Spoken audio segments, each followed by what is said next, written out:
Hello yes welcome to our channel. ఈ రోజు అయితే కంప్యూటరైజ్డ్ మగ్గంలో నీడిల్ తిరిగితే ఏ విధంగా పెట్టుకోవాలో చూద్దామండి లేట్ చేయకుండా. జనరల్ గా ప్రొసీజర్ అయితే సేమ్ ఉంటుంది. నార్మల్ థ్రెడ్స్ కి బ్రోకెన్ అయినా లేదంటే బీడ్స్ డివైస్ కి కూడా బ్రోకెన్ అయినా, కానీ బీడ్స్ ఏదైతే ఉంటుందో ఆ బీడ్స్ నీడిల్ అయితే చాలా సన్నగా ఉంటుంది. రెగ్యులర్ నీడిల్స్ లాగా అయితే ఉండదు. సో ఇది ఏదైతే ఉంటుందో ఇక్కడ కనిపిస్తుంది కదా, హైట్ ఉన్న పార్ట్, డౌన్ ఉన్న పార్ట్. ఇది మీరు చూసుకున్నట్టయితే ఈడ కొంచెం హోల్ లాగా ఉంది. ఇది మన వైపుకు ఉండాలి.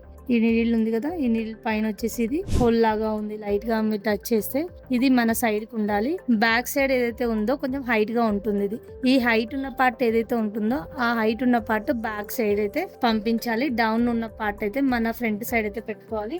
జనరల్ గా అయితే నీళ్ళు బ్రోకర్ అని చెప్పేసి నీళ్ళు అయితే దిగుతుంది కాబట్టి నేనైతే నీడిల్ని ఇది కనిపిస్తుందండి నేనైతే ఇది తీసిన తర్వాత ఏదైతే నీడిల్ ఉంటుందో బీచ్ నీడిల్ చాలా చాలా సన్నగా ఉంటుంది. నేను వాడేదైతే నీడిల్ 9 నెంబర్ అయితే యూస్ చేస్తాను జనరల్ గా.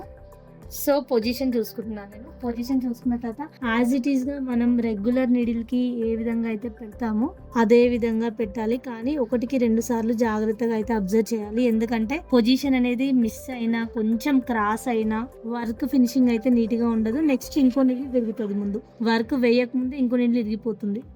మళ్ళీ నేను ఇంకొక నీడిల్ హెల్ప్ అయితే తీసుకున్నాను. ఇది జనరల్ గా నీడిల్స్ 15 days to 1 month ఒకసారి చేంజ్ అవుతూ ఉంటుంది అని చెప్పేసి చెప్పాను కదా. సో జనరల్ గా ఎప్పుడైతే అప్పుడు నేనైతే నీడిల్స్ అయితే మార్చేస్తుంటాను. సో ఇది మార్చిన నీడిల్. సో ఇది నాకు వేస్ట్ గా ఉంది కాబట్టి నేను దీనికైతే యూజ్ చేసుకుంటున్నాను. సో నేనైతే ఇప్పుడు కరెక్ట్ పొజిషన్ ఏదైతే ఉందో కరెక్ట్ పొజిషన్ లోనే పెట్టాను. పెట్టిన తర్వాత ఇది స్క్రూ అయితే టైట్ చేసుకుంటున్నాను. చూస్తున్నారు కదండి, మీరు కూడా జాగ్రత్తగా కొంచెం టైం స్పెండ్ చేసి బీడ్స్ నీడిల్ అయితే పెట్టుకొని జాగ్రత్తగా ఎక్కించుకొని వర్క్ అయితే స్టార్ట్ చేసుకోవచ్చు.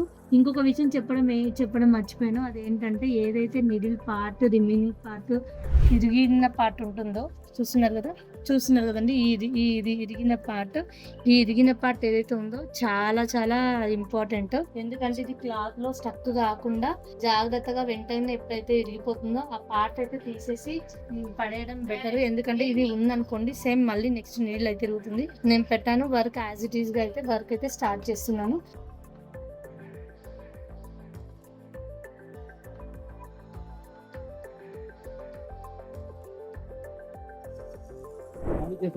చూస్తున్నారు కదండి, వర్క్ అయితే ఎంత నీట్ గా వస్తుందో. సో ఈ విధంగా అయితే నీడిల్ అయితే బీడ్స్ నీడిల్ అయితే ఇరిగిపోయినప్పుడు ఈ విధంగా పెట్టుకుంటే మనకు వర్క్ ఫినిషింగ్ అయితే చాలా బాగా వస్తుంది.